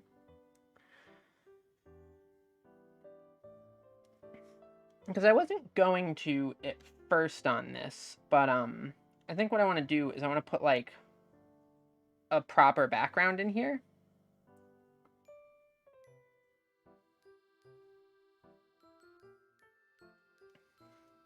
Maybe like a nice little rug of some sort.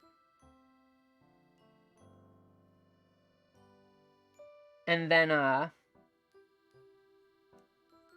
in the background here,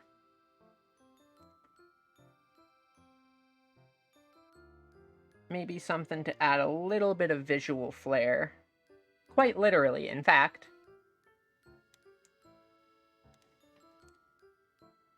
With a fireplace of some sort.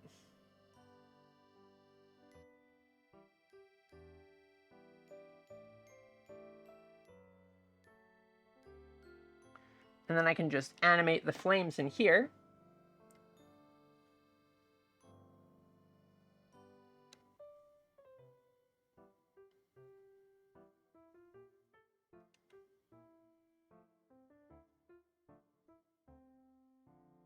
And on the mantle place,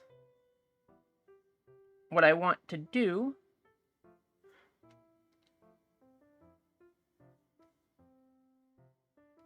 Oh, Filipino mythology is not something I'm super familiar with. You'll have to fill me in on that some point, because I'm really big on myth.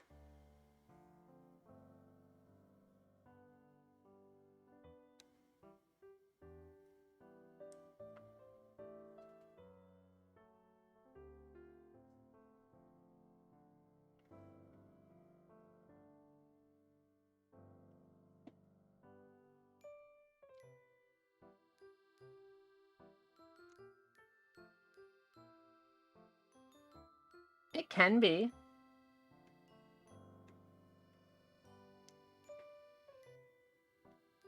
People still believe that these eyes under my glasses that are definitely real and definitely there are fake.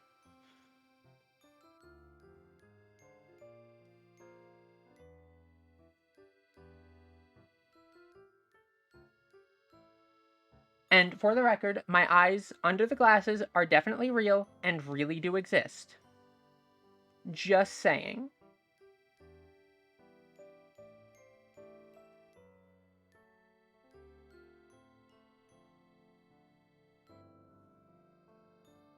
Oh, so they're like a half-body VTuber model.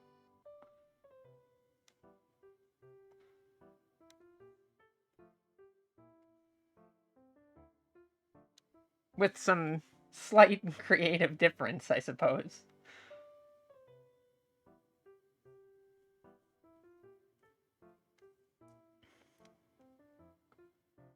But yeah, what I want to do here is I want to put on the mantle here of the fireplace some sort of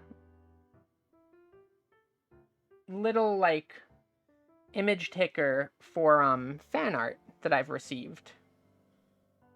Because I have a couple pieces of art that people have made for me that are really lovely, and I want to be able to show them off.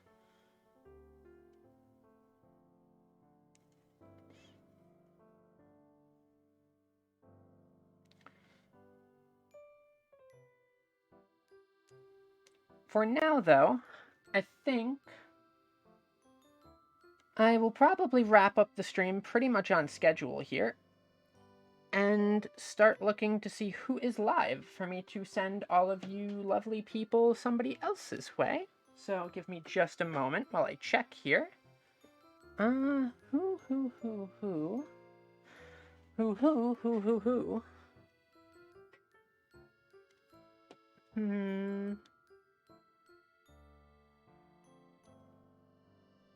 Not quite Al Yasumi yet. I'm still looking.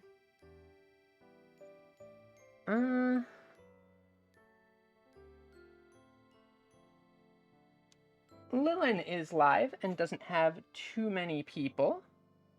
So let me send you all their way. Let me just grab this and put it here. So for now, actually wait, I didn't play the animation since a couple people got here, so let me quickly hit that.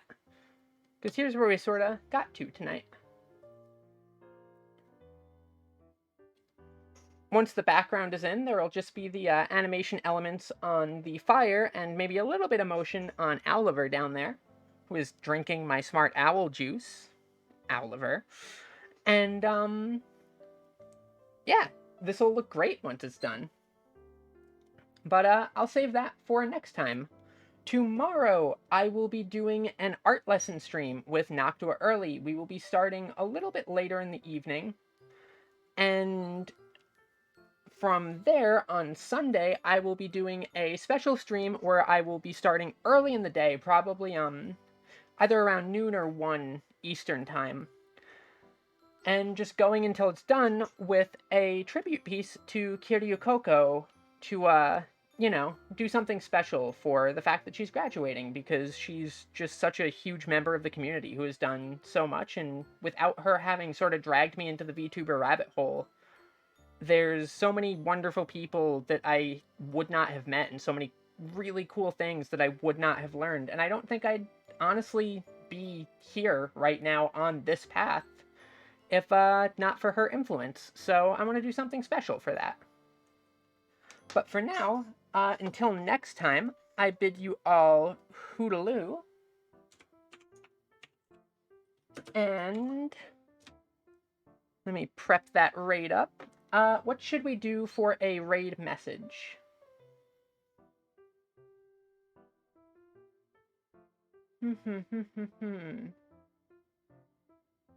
I think we should go with... You know what? Let's go with Clip Studio sponsorship raid. Yeah, see, Goliath is already Goliath is already there.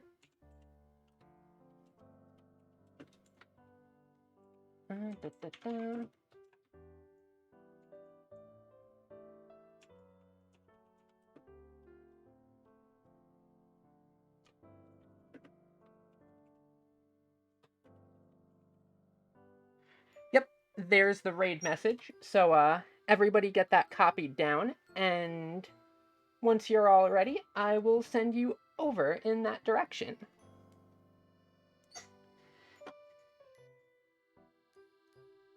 And I will copy that myself as well.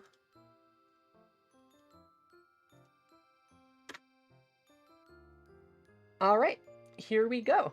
Thank you all for joining me. I love you all a whole bunch, and hootaloo.